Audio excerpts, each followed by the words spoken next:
Então, gente, o que acontece? Essa é uma lei, a lei do pertencimento, que para pertencer, a gente está conectado a esse sistema familiar e repete padrão, como a Elizabeth trouxe aqui.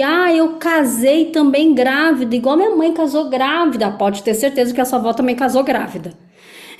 Ou a sua bisavó tá conectada aí no sistema familiar aí. E não tem problema nenhum casar grávida, só que para esse sistema familiar foi um problema. Teve uma consequência, teve um impacto. Por isso que no seu sistema, casar grávida é um problema, né? Porque imagina antigamente, como é que era isso? E aí nós entramos na lei, que é a lei da ordem. O primeiro vem antes do segundo, certo? É óbvio, né, gente?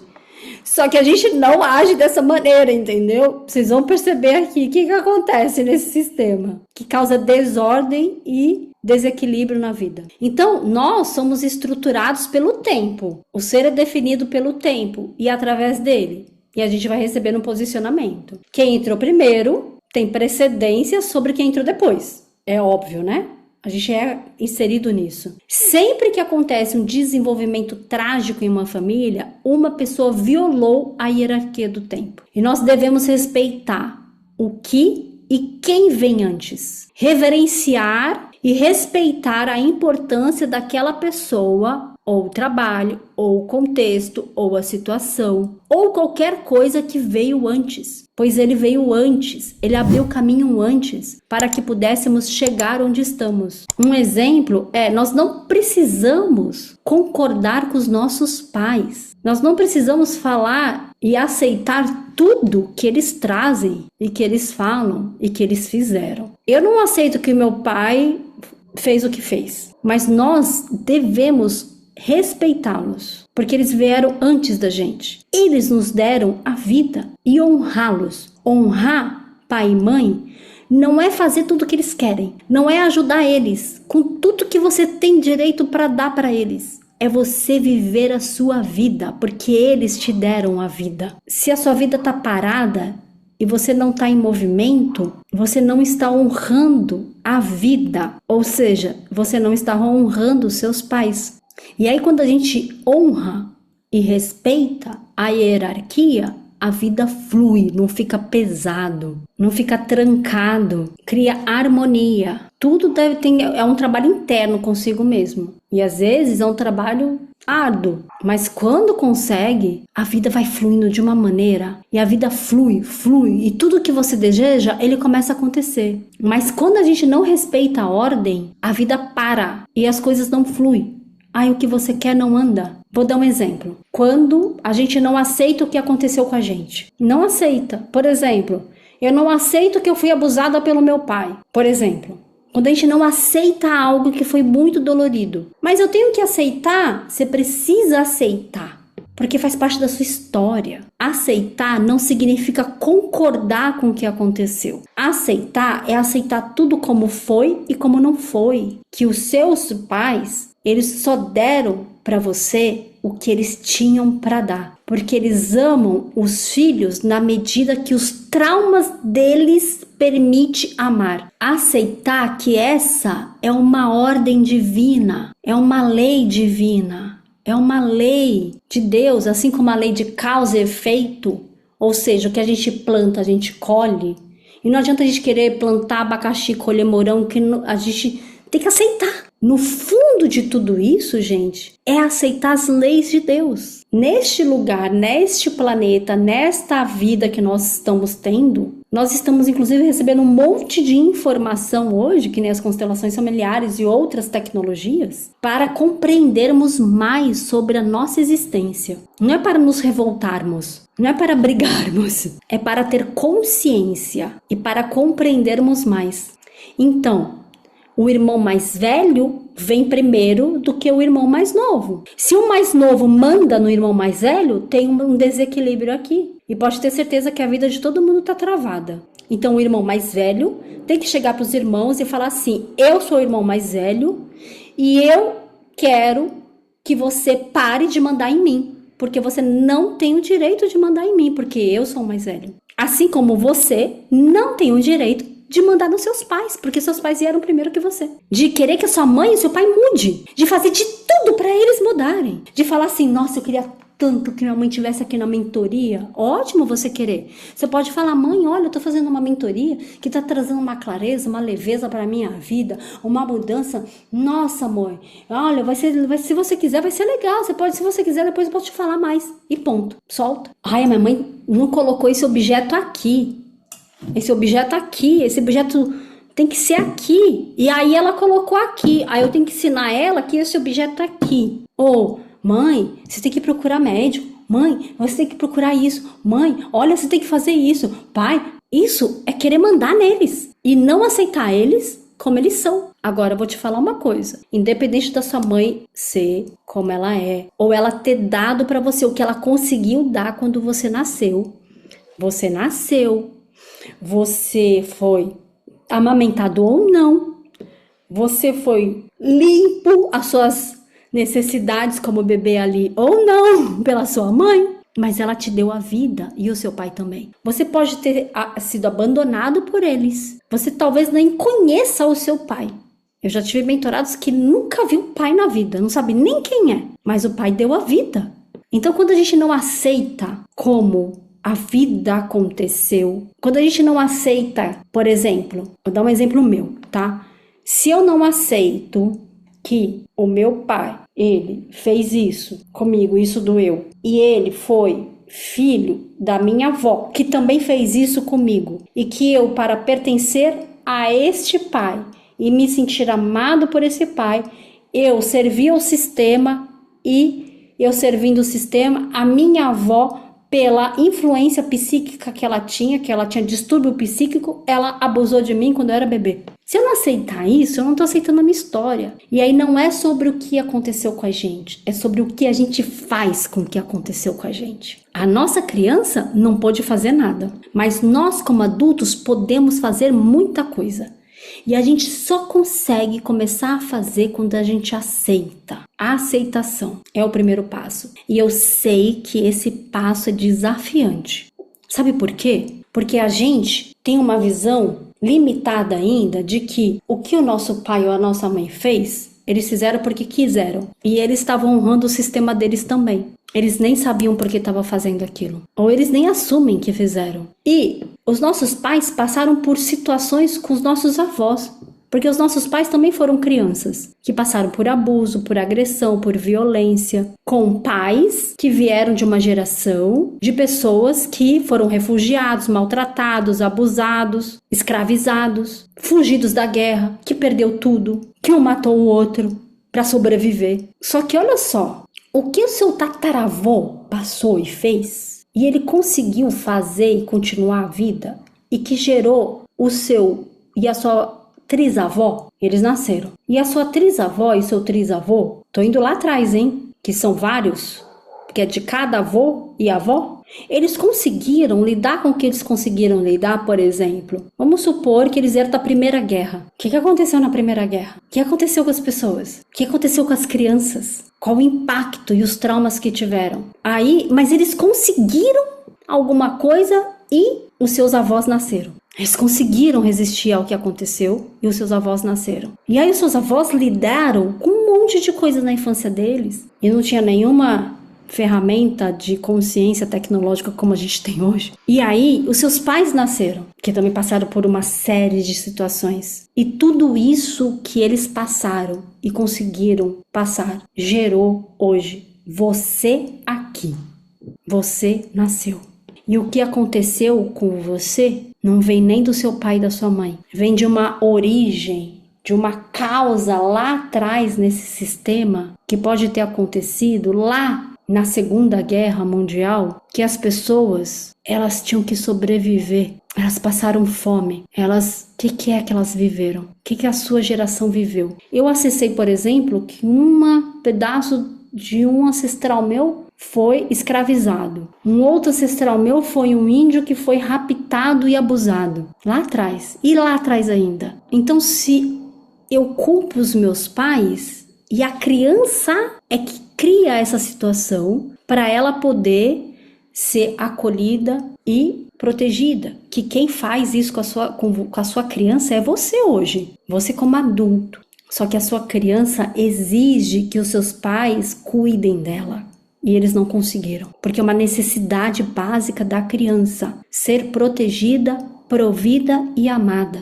E quando ela não é, ela cobra isso a vida toda. Até que esse adulto fala, tem alguma coisa de errado aqui, eu não consigo andar, eu não consigo fluir, eu não consigo prosperar, eu preciso olhar para a minha vida. Ou seja, para as feridas da minha criança e curar essas feridas. Então, uma das coisas que a gente fala na mentoria aqui é, não fica mandando no seu pai e na sua mãe, porque eles vieram primeiro que vocês. Você é pequeno perante o seu pai e a sua mãe. E ser pequeno não significa que você não possa fazer nada.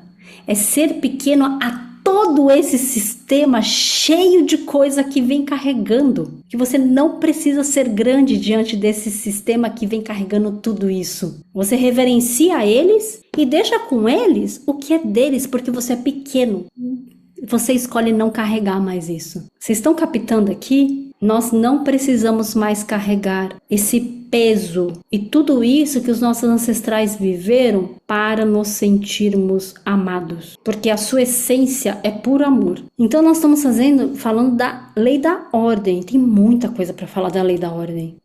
Às vezes e quase sempre, nós é que precisamos educar nossos pais. Em que sentido? Não é mandar neles, mas é assim. Os brasileiros, tô falando só dos brasileiros. Eu acho que em Portugal tem um pouco disso, porque eu já ouvi, não sei se na Itália tem um pouco disso. Mas o inconsciente coletivo do brasileiro é assim. Quando você casar, você tem que ter filhos para os seus filhos cuidarem de você. Essa é uma informação que tem no sistema que a criança já é fecundada com essa informação no seu sistema. E aí ela fica com aquilo no inconsciente. E aí cresce, vira um adulto e acha que tem que cuidar dos pais de qualquer jeito. Você não precisa cuidar dos seus pais porque eles sabem cuidar deles. Eu não cuido da minha mãe. Minha mãe tem 72 anos. Minha mãe tá trabalhando, comprou um apartamento. Agora, se eu estivesse achando que ela é incapaz de viver a vida dela, eu tô condenando ela à morte. E eu também. Não é abandoná-los. É diferente. E aí nós temos a lei do equilíbrio. A lei do equilíbrio é a lei do dar e receber. E precisa estar em equilíbrio. O que dá e o que recebe conhecem a paz. E se o dar e o receber forem equivalentes, na mesma equivalência, a gente fica em harmonia e sente a paz. Quando a gente não sente paz, é porque tem desequilíbrio no sistema, nas ações. Ou uma pessoa que dá muito, é aquela que não sabe falar não e falar sim para todo mundo e não consegue receber, porque não recebeu o amor da mãe e tá conectada a isso. Ou não consegue receber dinheiro, ou o dinheiro trava, o dinheiro não entra. Hoje eu atendi uma pessoa que ela tem um empreendimento, produz sapatos, super antenada. E aí, quando ela começa a colocar o negócio para andar, o dinheiro não entra. Aí quando vai ver a história, uma questão com a mãe que precisa ser alinhada, resolvida, curada. A mãe, a energia que vem da mãe é a energia do dar e receber. É a energia da prosperidade. É o tanto que eu dou, é o tanto que eu recebo. Se eu só quero receber e não dou, o dinheiro também não entra. Os clientes não entram. Se eu só quero dar, também o dinheiro não entra. Porque não tem espaço e abertura para receber. Assim também é nos relacionamentos. Se eu fico dando para todo mundo ao meu redor, para o marido, para a esposa, para os filhos, e não dou espaço para eles me darem, eu também estou em desequilíbrio. E aí o que desequilibra na mulher? O emocional. Fica muito desequilibrado. E aí entra em depressão. E aí entra em ansiedade. E aí entra um monte de coisa. Porque a mulher precisa ser mestra em conhecer suas emoções e administrar suas emoções. O homem precisa ser mestre em lidar com os medos e enfrentar os medos. Cada um tem a sua energia.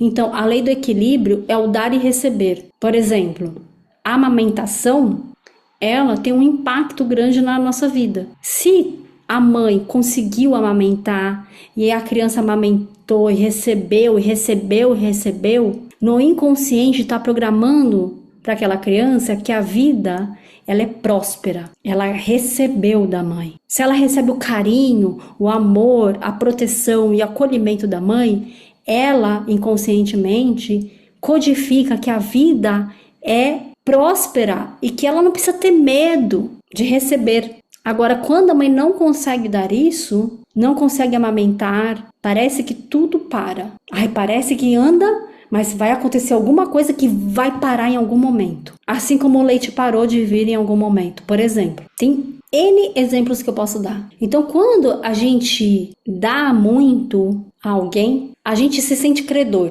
E quando a gente recebe muito, a gente se sente devedor. E aí, o equilíbrio entre o crédito e o débito fica desequilibrado. E a gente precisa trazer equilíbrio ao crédito e débito para os relacionamentos funcionarem. E quando eu falo relacionamentos, não é só relacionamento amoroso. É relacionamento com a família, com os amigos, com os clientes, com os funcionários. Começa a observar se os seus funcionários exigem muito de você e você dá muito para eles e eles não fazem o que você quer. Ou o contrário. Começa a observar alguma coisa que tem aí. Ou o seu cliente nunca valoriza o seu trabalho. Ele sempre quer mais. E você dá e ele quer mais. Ou seja, tem um desequilíbrio aí.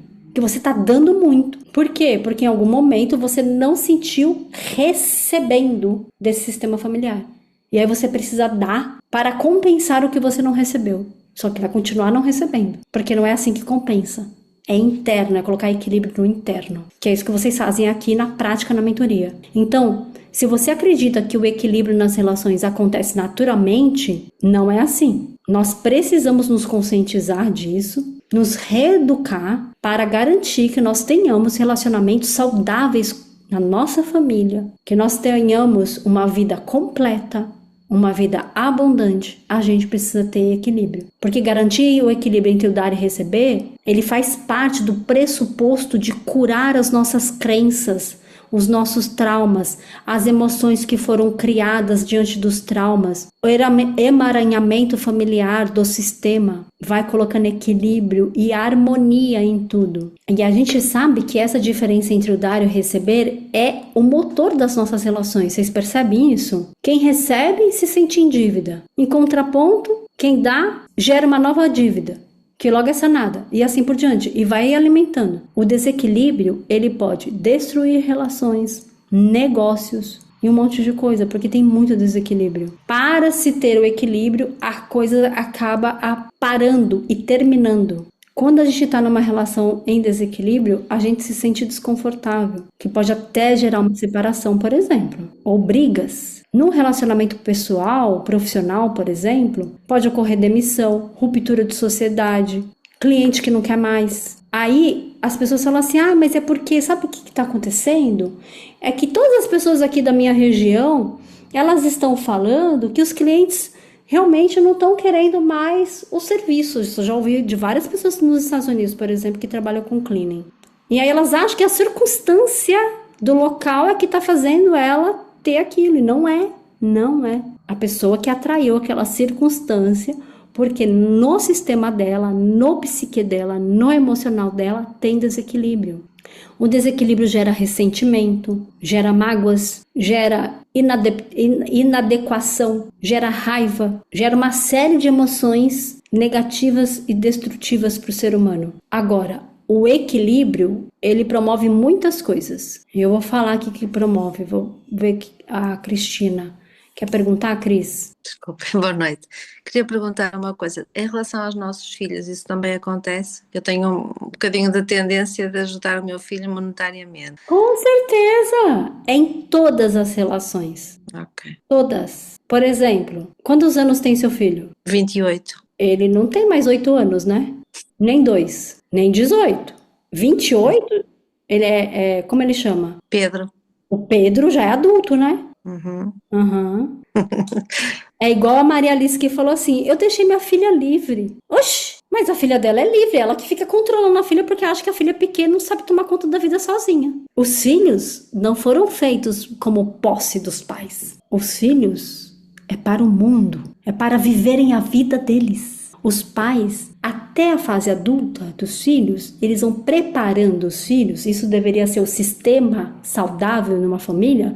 Só que nós viemos de sistemas totalmente disfuncionais. E nós vamos repetindo. Até que a gente começa a tomar consciência e começa a colocar funcionalidade no sistema familiar. Os filhos, conscientemente, os pais devem dar suporte àquela criança para se desenvolver, para se tornar um adulto saudável e próspero, para quando chegar na fase adulta, ele ir para a vida. E o pai fala assim, vai! Porque é o pai que fala vai. E aí, quando não tem o pai que faz isso, para o homem gera uma consequência e para a mulher gera outra. E aí vai se repetindo de geração em geração. Então, o que você pode fazer, Cris? Filho, você tem 28 anos e eu venho querendo te controlar e você é um adulto. Porque eu acho que você não pode guiar sua vida sozinha e eu tô errada. Você tem que viver sua vida. Vai, filho, vive a sua vida. O que você precisar, eu tô aqui. Esse deve ser o comportamento, entendeu? Aí tem equilíbrio, porque você já deu pra ele tudo que você podia dar. Por mais que você ache que você deu e você deu errado, ou que você deu e criou um monte de coisa, mas você deu o que você podia dar. Assim como sua mãe deu pra você, o que ela podia. Ela não tem mais que ficar mandando em você. Você já é adulta. E aí a gente começa a colocar equilíbrio no sistema. E aí você começa a ter espaço para você viver a sua vida. Percebe, Cris? Ok. Uhum. Ok. Obrigada. Nada, Cris.